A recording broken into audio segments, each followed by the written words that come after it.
world.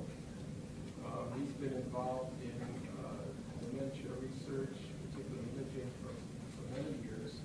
And he's intimately involved in the Alzheimer's world as well as now in the vascular world. He's always been in the vascular world. So he started as an undergraduate at George Washington, went to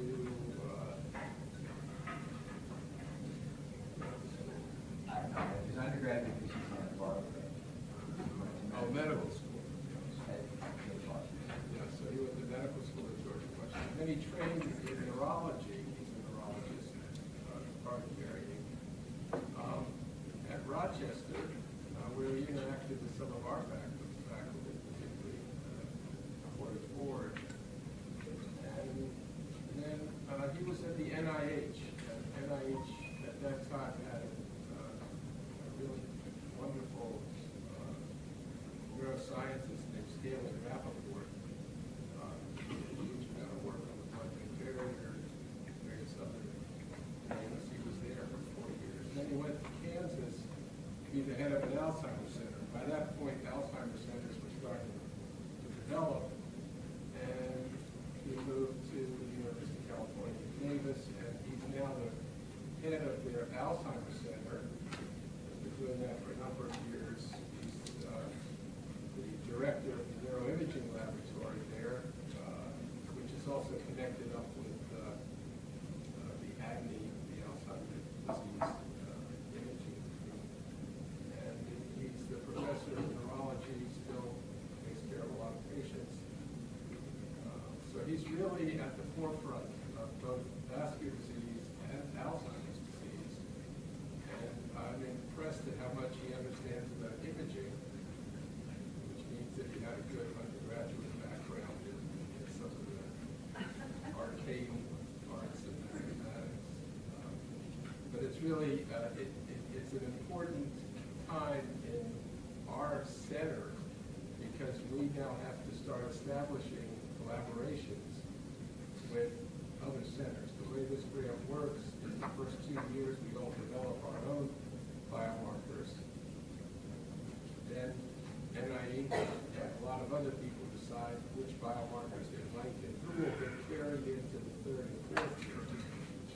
So the trick will be to link up with 2 or 3 other centers and make sure they use our biomarkers and we use theirs. And we wrote our grants independently, and our grant, we just had our group just had a small meeting, and our grant is very similar to Dr. DeCarli's.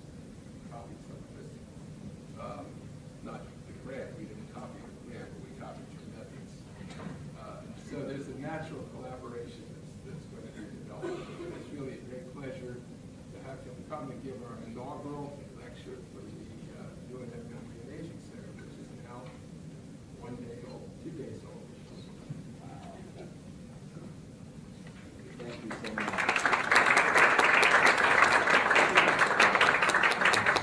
It's an honor and a pleasure to be here.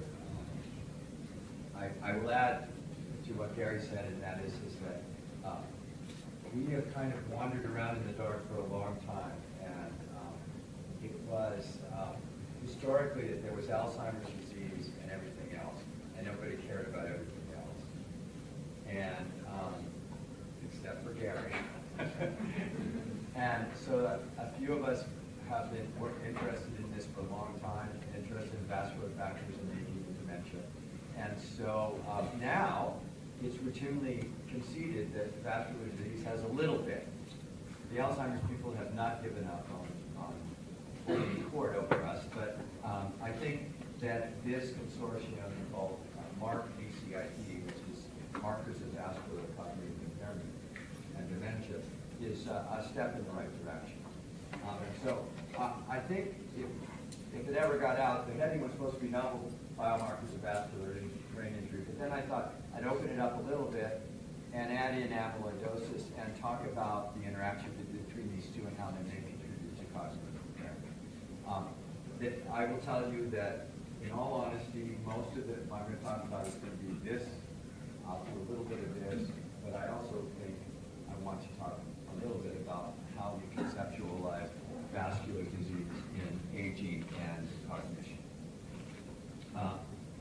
part of this, I have to give a historical perspective. No, I did not come in 1902, but I did come in right here. And so I've been very pleased to follow much of this work. And the notion is that Alzheimer and Alzheimer's disease was considered to be neurodegenerative, okay? And that neurodegeneration was conceived of to be completely perpendicular or unrelated to vascular disease. And what we're beginning to recognize, however, is that so we had Alzheimer's disease and all the research doing to Alzheimer's disease, including in 2004 the advent of amyloid imaging, which really changed the state of the art. And then I would say probably by 2020, tau imaging will be just as common as amyloid imaging. So in the last 15 years, we've finally gotten in vivo markers of Alzheimer's pathology. We've had what I thought fairly decent in vivo markers of vascular pathology, but that's become more complicated. And one of the reasons this has become more complicated is for the simple fact that what we are beginning to understand is that dementia is heterogeneous. That it's very, very common to see these two processes interact. And I think that a very common sense notion is that the reason at least these two pathologies interact is because they occur very commonly in the population. So this is Suda's work. Oh, by the way, I just want to make one real quick comment. I want to acknowledge the fact that most of this data is from my lab or the Framingham Heart Study located at Boston University, and Suda is my collaborator at BU, and we've been working together. First I worked with Phil Wolf, and then with Suda. It's been, with Phil it's been almost 25 years, and with Suda it's been almost 20. So this is Suda's work on just simply asking the question, if you're 65 years old, what's the likelihood of having dementia due to Alzheimer's disease or having a stroke? And as you can see, for women, they kind of converge for men. Actually, it's much more likely that you'll have a stroke before you'll get Alzheimer's disease. Okay? And this is, says that these things are common, and that when you look at the age-adjusted risk, we're talking about 20%. So that's a big deal. 1 out of 4. It's like breast cancer. It's a lot. Okay? So these two common disorders occur commonly, and therefore the chance of them co-occurring together is, about 68%. Okay? Well, it turns out, actually, when you start looking at this, and all of this is from Julie Snyder's work at Rush, and the thing that I like about what Rush has been doing under Dave Bennett's leadership is they take everybody in cognitively normal, they follow them forever, on average at least 7 years, many of them 10 to 15 years, and then they get the neuropathology. So all of these people start off as cognitively normal, and so that this is what you see, that 50%, as much as 80% have some form of Alzheimer's disease, but actually pure Alzheimer's disease in an 80-plus cohort, because this is the age at which most of them die, is actually very rare, but Alzheimer's disease is a big player here. Now, if you then just say how many of them have vascular factors, or evidence of vascular disease, that number is very high too. Okay? So vascular disease and AD pathology commonly co-occur. And the question is, what's the influence of these two? So one of the other points that we know is that if you're going to take somebody at age 50 and ask what's your likelihood of developing dementia in 20 or 30 years, it actually turns out that there are some very specific factors that have fairly good predictability. That's not the best, but they're fairly predictable, and it has to do with systolic blood pressure, BMI, cholesterol, and of course age. All of these are related to vascular disease. Okay? And this was confirmed by Rachel. So Mia Kipapelto was the first to introduce this, and then this was confirmed by Rachel Whitmer in an even larger population. Now, one of the things that Rachel did is she looked at the number of risk factors and showed this kind of increase. But an important point is that this is a Kaiser Health study, so most of them are Caucasian. If you flip this, actually the same effect, the linear effect, but the magnitude increases. Okay, so the number of vascular risk factors and the likelihood of developing dementia is much higher in a diverse population than it is in just a purely Caucasian population. So it's relevant about which population you're studying. It's the important point to take home. Now, we talk about these sort of time course of Alzheimer's disease, and the amyloid hypothesis suggests, the amyloid cascade hypothesis suggests that somewhere in completely normal individuals, amyloid accumulation begins in the brain. And then that is followed by, and this is Steve DeCarli's graph of amyloid beta-induced secondary pathologies. I kind of like that term. So those are, or the other thing we say is downstream effects. So amyloid is the primary mover, and then all of these things happen, and that generally by the time someone gets diagnosed, they're already impaired, they've had loss of function, and that then they often go quickly into more advanced stages needing help. Okay? Well, that was based on pathology, and now this is Cliff Jack's notion of what's going on, his initial notion of what's going on using biomarkers. And again, he recapitulates the notion that amyloid beta occurs, and then there is tau-mediated neuronal injury and dysfunction, which he says, CSF tau goes up, FDG goes down, and that you would expect that, in fact, tau imaging would be present in these individuals. Then that's followed by the changes in brain structure, and then cognitive impairment, and then finally clinical function or functional impairment. And so this is taking that prior slide and sort of putting it into the biomarkers format. And there's a lot of work that's been done in this area, particularly using ADME data to try to actually prove that this hypothetical construct is actually accurate. Well, we have similar biomarkers for vascular disease, if you believe, and that there's been a historical notion that vascular disease is determined by the presence of infarcts, as you can see here in the thalamus, and these white matter changes. Now, this is a debatable finding, but we know we can measure these things, we can quantify it, we can measure the volume of infarcts, we can measure the volume of these white matter changes on individuals, and there have been methods developed. And of course, everything revolves around me, so I just quoted my method. But let me assure you, there are about 400 others, so not to be too self-centered. When we do this and we look at a normal population, the things that we discover are pretty straightforward and expected, and that is that so this is the prevalence of infarct seen on MRI. These people do not have symptoms. So if you go back to this, you see a little hole in the brain here, okay? And it's sort of like in the MS area that you see that there are asymptomatic changes in the brain. Similarly, with this group, we're finding these infarcts. Not much going on in the 5th decade of life, but certainly around the 7th or 8th decades of life. So these people are in the mid-70s, and these people are in their 80s, that there is a fair number of infarcts. And this actually, by our data, is somewhat at the low end of estimates. So the cardiovascular health study would put this about 40% higher. And it just depends on how you, so this is a conservative measure. It just depends on how you do it. And as one might expect, the risk factors for these silent infarcts are identical to the risk factors for stroke.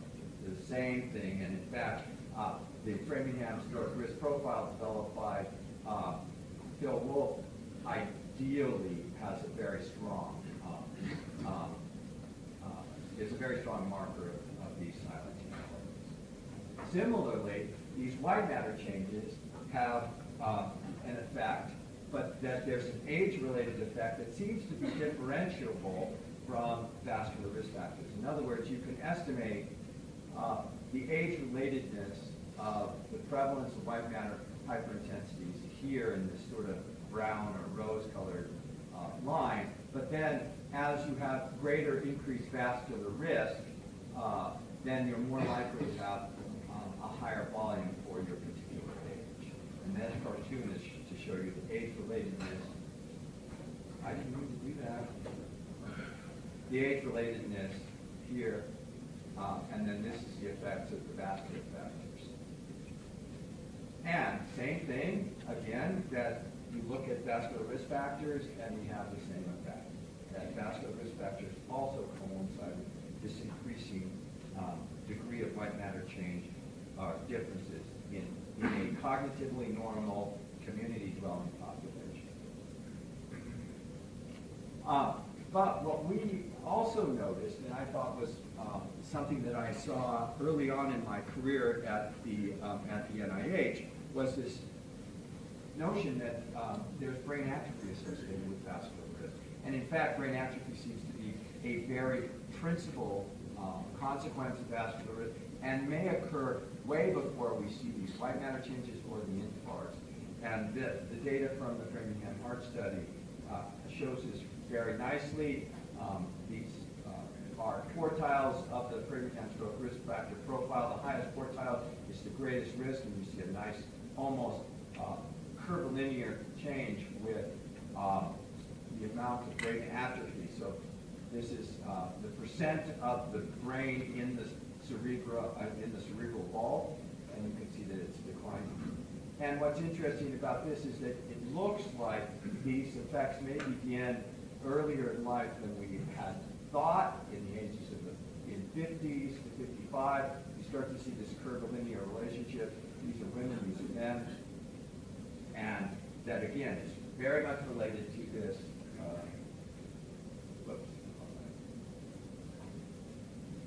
The vascular risk profile.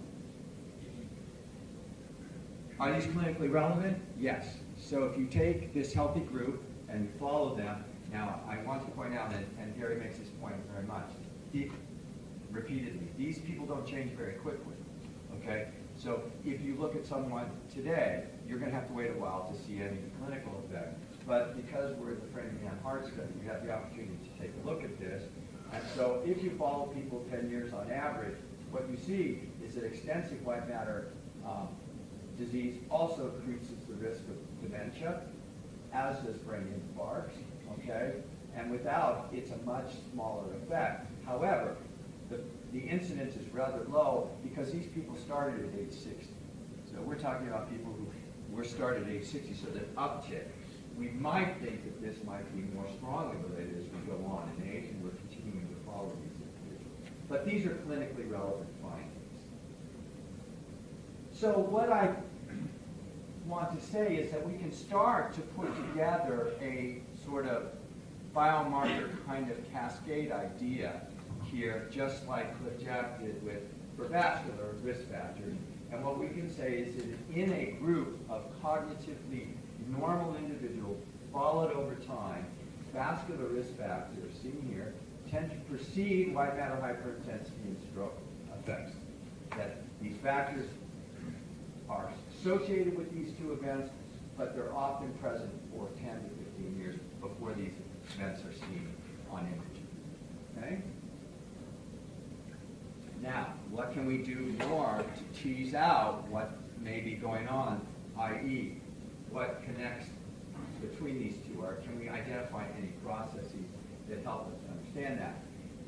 So, of course, we use the FLAIR to do our quantification of white matter hyperintensities, but then we introduced diffusion tensor imaging to help us understand better. And I suspect Armin has talked to you about this, and you guys understand this conceptually, so I won't get bogged down, but it's just a measure for us that we're interested in is fractional anoscopy, which is a measure of myeloid.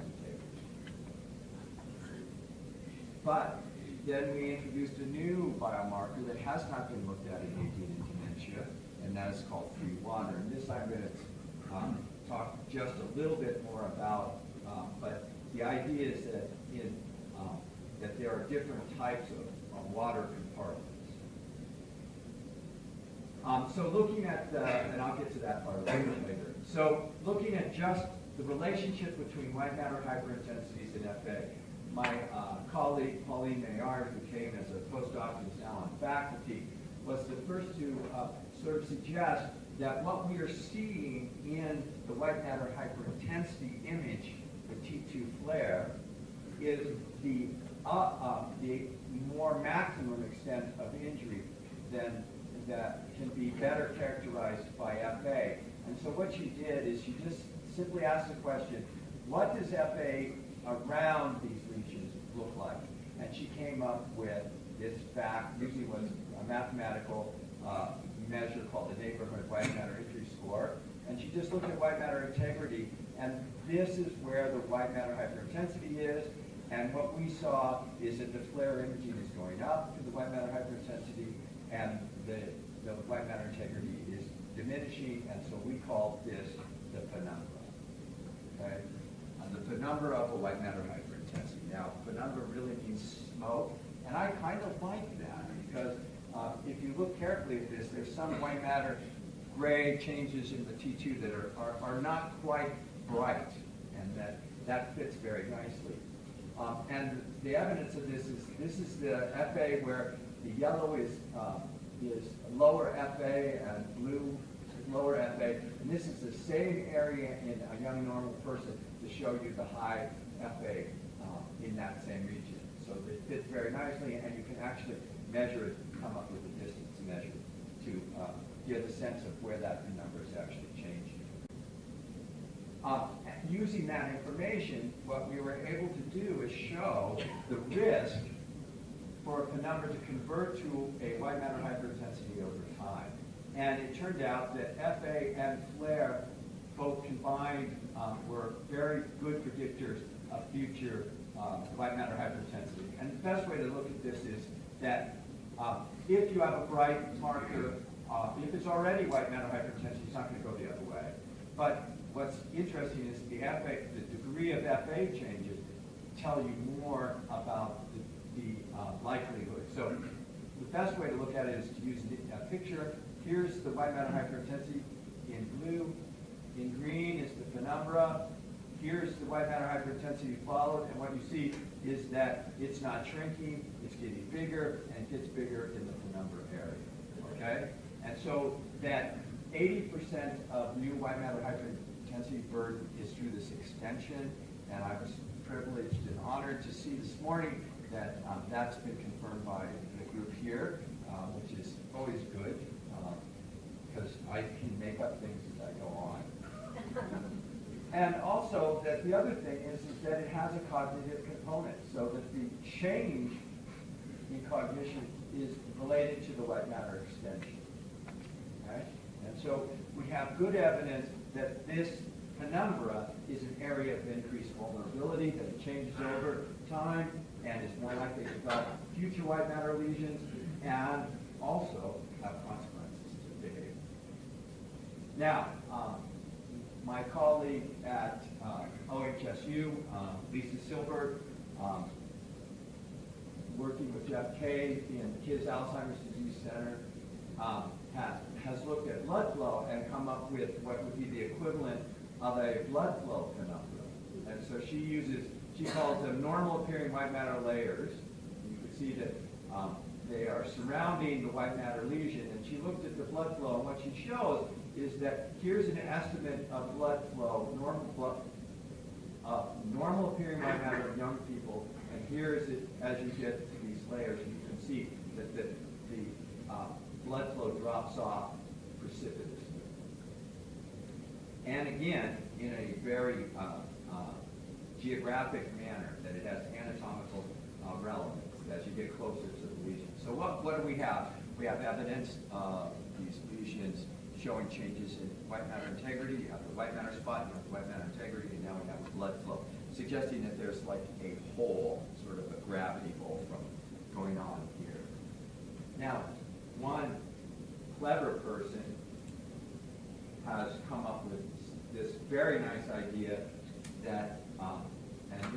Pauline's work where she's saying that we have, that maybe what we have is a normal aging white matter, and then we have this sort of deviation from that leading to the white matter core, and that, in fact, this works, that the continuous white matter degeneration is a result, vascular disease leads to a continuous white matter degeneration that isn't different from the normal aging trajectory. And we haven't proved that, but these are data suggesting. Yes, sir. I think just to answer my question, so have there been any studies looking at the middle age that basically is more causal the blood flow changes preceding potentially the DPI gene? No, and that's a really good question. You'll see some early data. The other thing that we've shown is that as with the dementia risk factors, the more vascular disease, the more likely you are to have changes in white matter integrity. So 0 versus 1 vascular risk factor history, 1 versus 2, 2 versus 3. And it turns out, actually, is that in our hands, if you have diabetes, it is so much more common to have diabetes, hypertension, or high cholesterol that this 3 vascular risk factor history tends to be mostly diabetic. This can be either hypercholesterolemia or hypertension. This is usually a combination of the two. So then, I'm sure you've all seen this before, but I think this is a really important point, is that how does this effect happen? And what do we know is that we know that using very clever techniques, gadolinium imaging and profiling, you can see that there seems to be changes in blood-brain barrier. I call it blood-brain barrier integrity. I think that Gary would say it's blood-brain barrier breakdown. We can dispute that. But what we see is that in people who have a lot of white matter disease, there are these areas in red where you see that there seems to be increased appearance of gadolinium, and that if, in fact, you look at this, there seems to be a little bit of a hint of a penumbra as well, okay? However, also importantly, that's when you look around one particular lesion, but also importantly, there seems to be areas where this is happening. It seems fairly distant from the white matter lesions, and that these things change over time, and it does not seem to be correlated. And I like this because this is red, blue, red, and blue. So that makes it easy. I don't know how well you can see that. But that this blood-brain barrier breakdown is occurring in spots all over the brain. And that these spots are not necessarily either covariant with the changes in the white matter volume or even related. However, they seem to be associated. That is, it's that people who have high white matter disease are more likely to have these spots in their brain.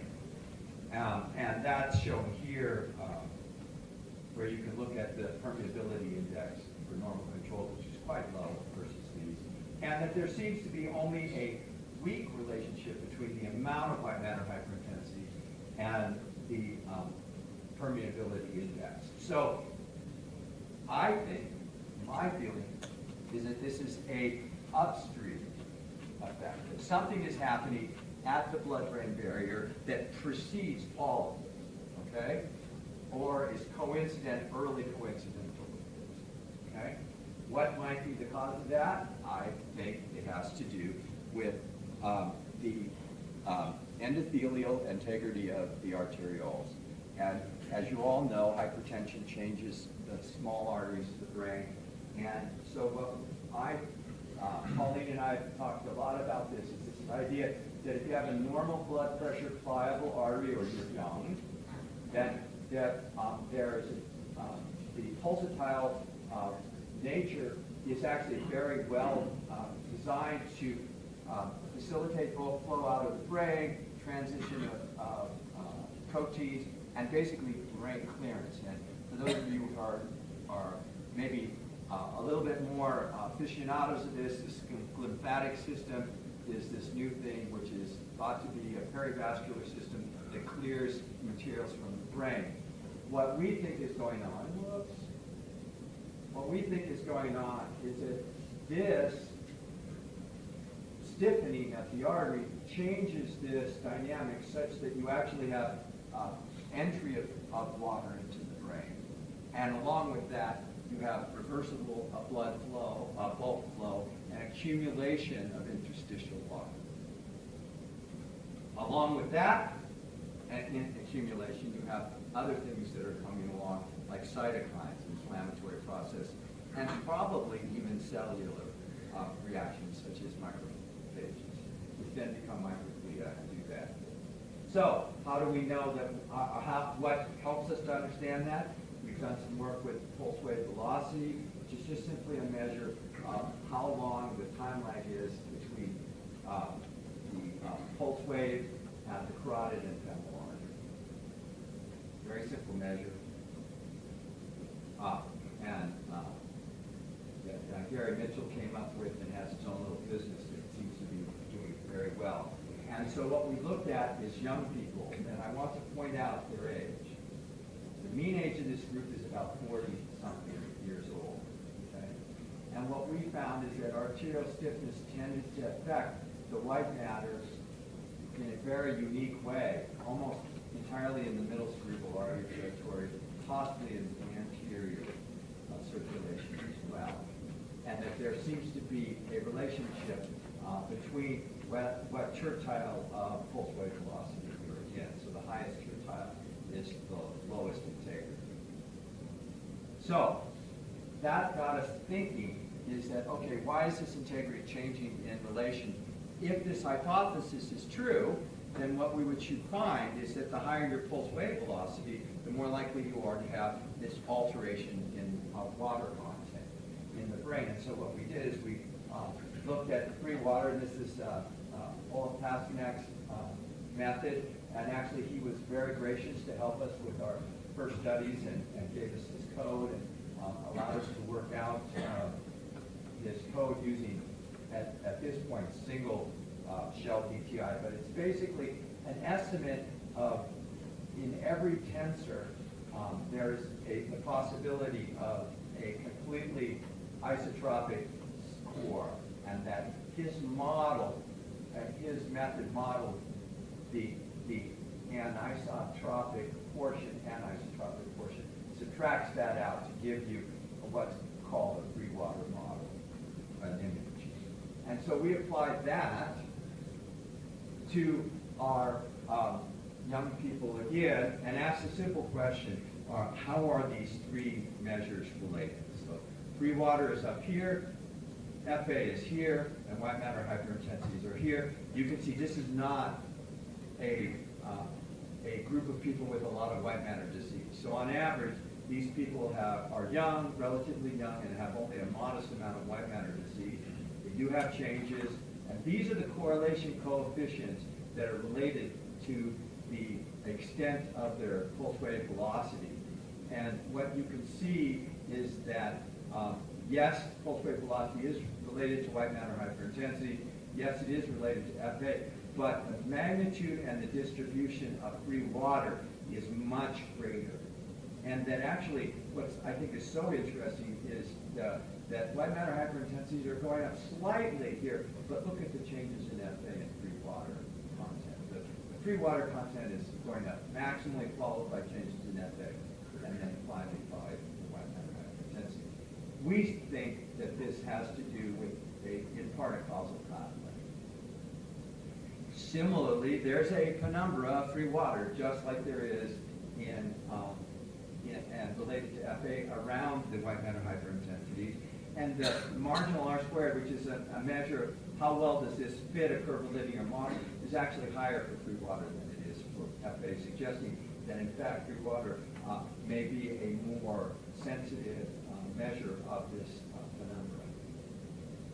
So this leads us to conclude that we think that looking at 2,422 people at age 51 years on average, that we think there are a sensitivity paradigm that looks something like this, that free water differences precede changes in FA that precede changes in white matter hyperintensity, or if you like to think of it as sensitivity to disease, here there in the order, that this is the most sensitive measure. Is it specific? Probably not. And in fact, there's been some free water data generated in autism and schizophrenia, and they show subtle changes in free water in those diseases as well. So I don't think this is specific, but it fits very nicely into what Pauline and I are calling the biomechanical model of white matter injury related to vascular. So this is how we're thinking about it at this point.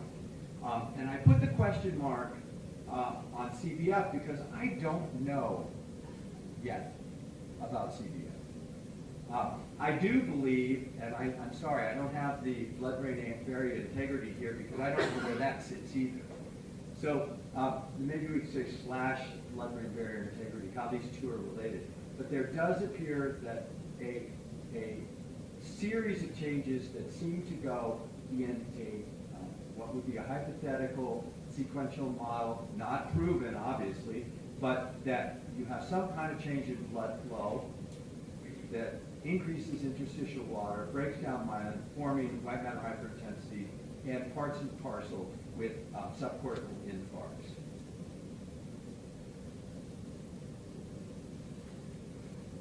Now, when does this start?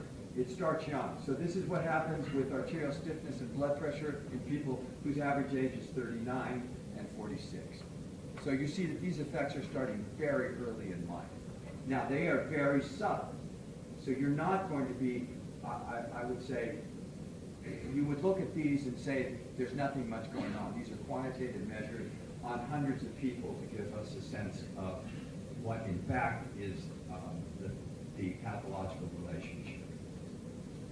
But it leads me to believe that what I think is going on is that we have vascular risk factors increasing over time, and that this is really key as to when do you have these vascular risk factors, and that's leading to some form of vascular pathology that relates to some form of vascular injury.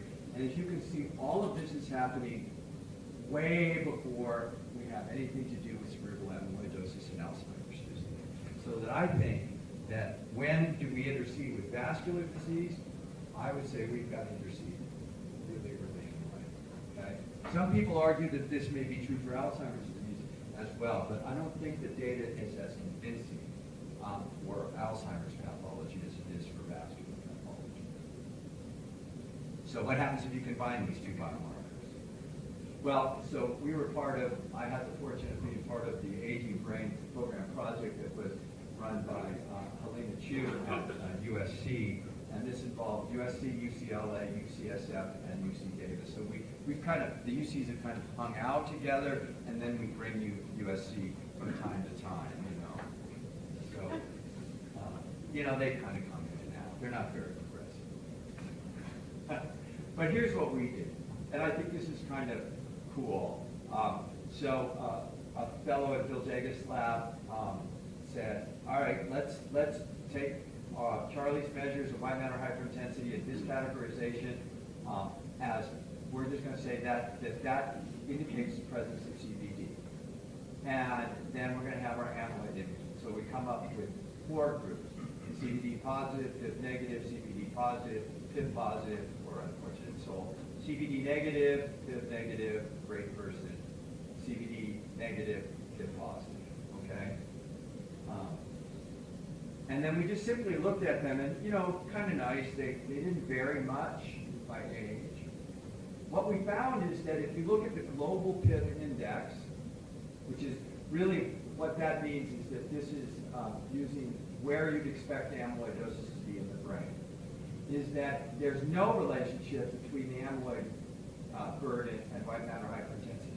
So it did give us a clue that whatever this white matter disease measure is, it's not associated directly with amyloidosis. Does that mean it's not associated with Alzheimer's disease? No. It just means it's not associated with amyloidosis.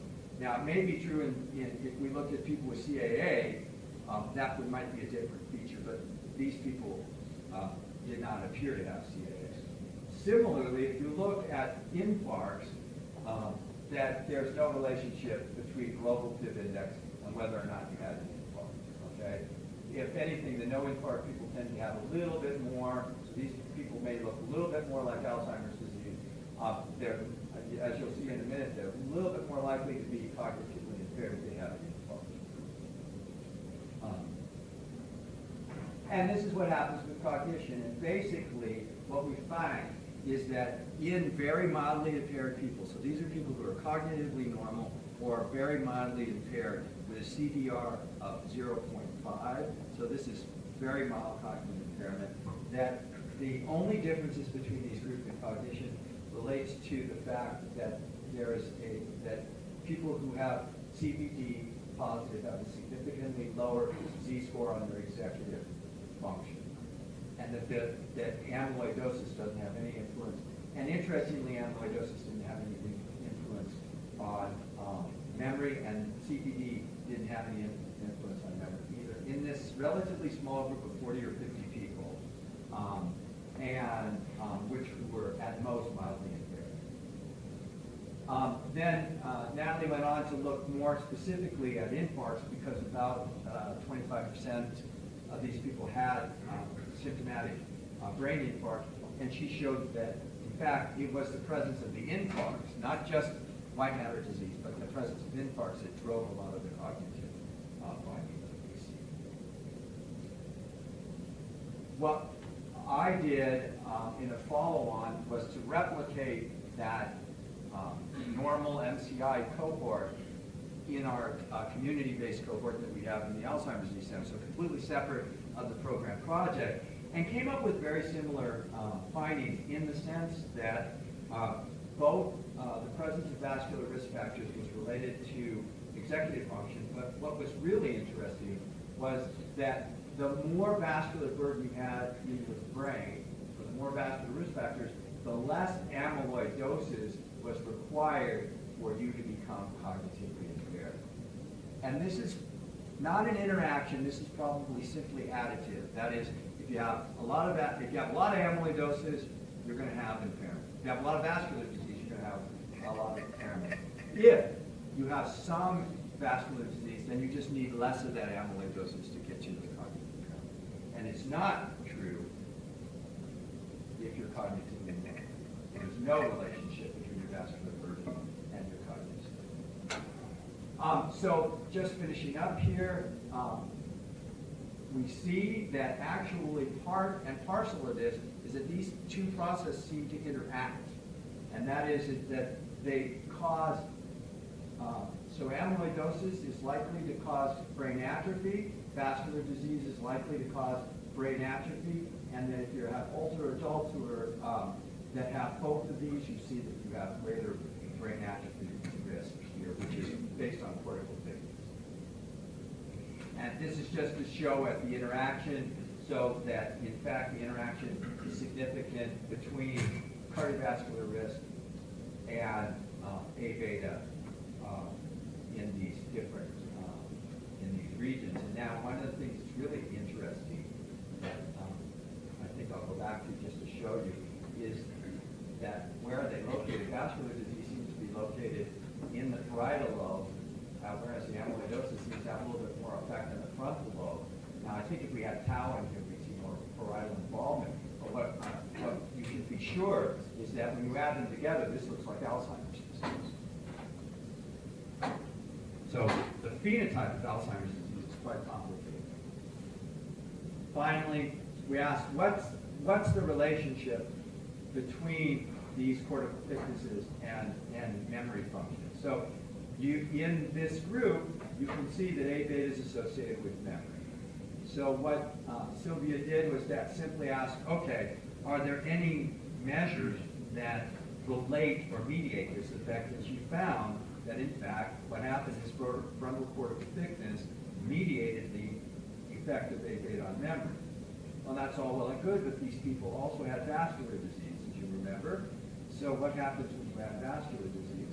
Actually, that attenuates the effect of A-beta on memory. Okay? So what I think that the conclusions I come to is that mixed brain pathologies are common to human aging. They just simply co-occur. And I won't deny that. I just can only fixate on one or two things at a I believe that vascular is an insidious process that affects the brain before the fifth decade of life, that it interacts with the AD process to increase likelihood of dementia through all mechanisms, white matter injury, cerebral atrophy, and the resulting cognitive impairment. And then our newly developed methods to measure both vascular and AD pathologies will likely lead to novel therapeutic paradigms.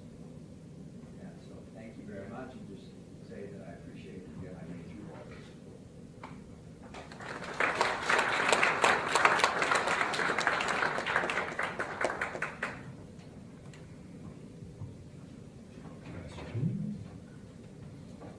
Oh, good. It was so clear. Yes, sir. I heard you mention microglia, and I was wondering whether there's been any research looking at astrocytes as well as their potential role.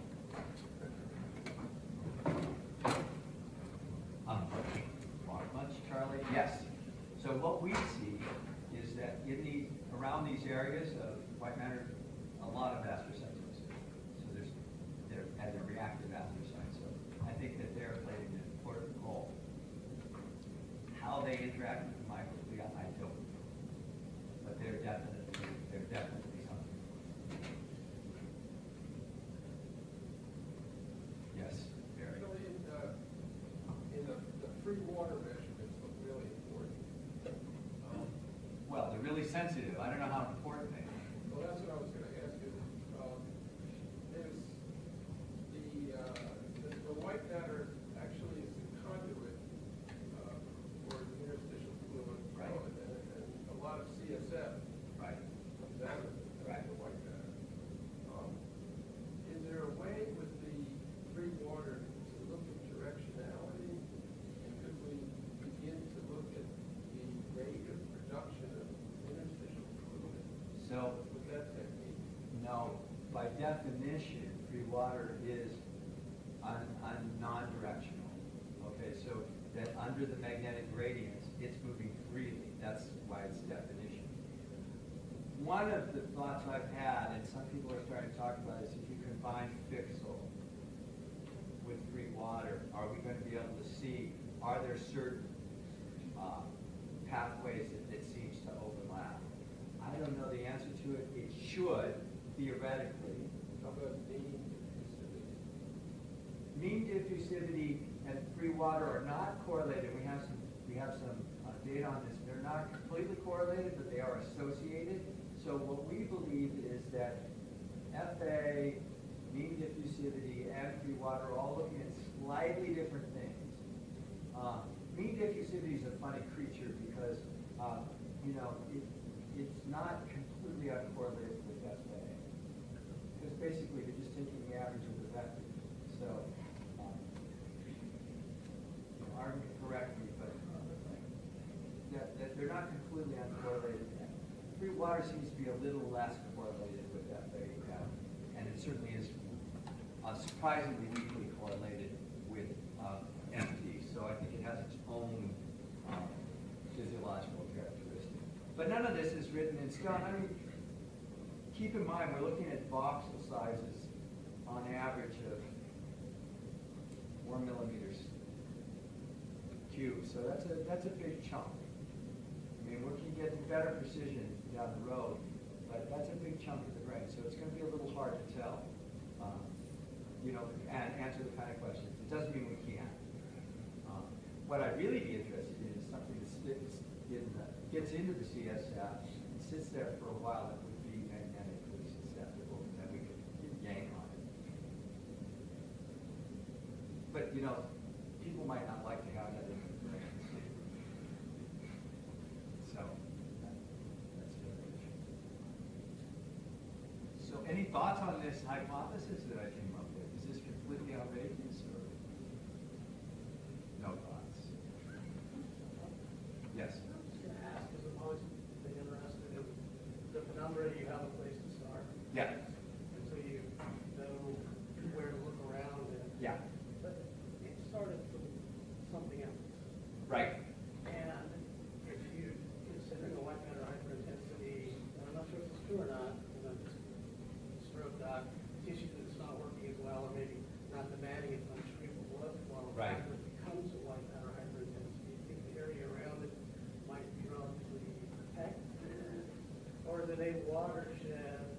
I think you set up another, yeah. Okay. It's a So wide- we should develop towards the cell. Yes. That's why I was trying to make a big deal about the spots of Gary's stuff, okay? Because I think he's right in that there's something about the intrinsic blood-brain barrier integrity that seems to open, maybe it closes, we don't know, but it opens in these little skip spots on the arteries themselves, so it kind of leaks out a little bit, and then something follows that, and whatever's following that is doing, I think, is doing the damage. Okay? Gary thinks it's metalloproteases, and I think it needs to be a lot more than that. Yes, sir. This is very interesting. You mentioned aortic. God, I feel like I'm coming back to, like, this is like a reunion. I know 4 people in this group. 5 people in this group. All right, yes. Very, very, very interesting. Still handsome after all Yeah, these years. so, so aortic stiffness, what's a good correlate in the brain for this? Since obviously you can measure it very well, but, you know, is Doppler ultrasound Right. helpful there? Or Right. what else is there? Yes. So we were just talking about this. One of the issues that I was hoping is, so Doppler ultrasound and this phase contrast imaging, you may or not be familiar, but you know a little bit about phase contrast. Anyway, phase contrast imaging is another measure of that, but it's too large of arteries. We don't have anything that gets down to where we want to be, and we had that conversation earlier. I would like to find something we could do. Okay, the closest thing I think to what I'm calling blood-brain, endothelial integrity measures is DSC. I really think that's the best to date. If I was going to pick one biomarker, that's the best. What's so interesting about it is it seems to be uncorrelated. So we have this penumbra idea. Yeah, we have this penumbra idea, and yet those spots. And we were talking about this, and I'm sure you've seen this in your experience in the stroke world, is that there's some people that just have dots all over their brain. And we know that that indicates some diffuse underlying process because those people do go on to form confluent lesions. But, so does it start with the dots? And I think my answer is going to be, I don't know, I guess so. Maybe some of them. And Gary argues, and I think rightly so, is that maybe they're 2 different things. That the stuff that's at the edge, the periventricular stuff, is different than the stuff that's those little dots. Just getting back to that idea, you've got white matter density, if you have a computer report which is completed, is there a penumbra around this? Mhm. Okay. And in fact, some of us use that as our definition for lacune versus dilated perivascular spaces.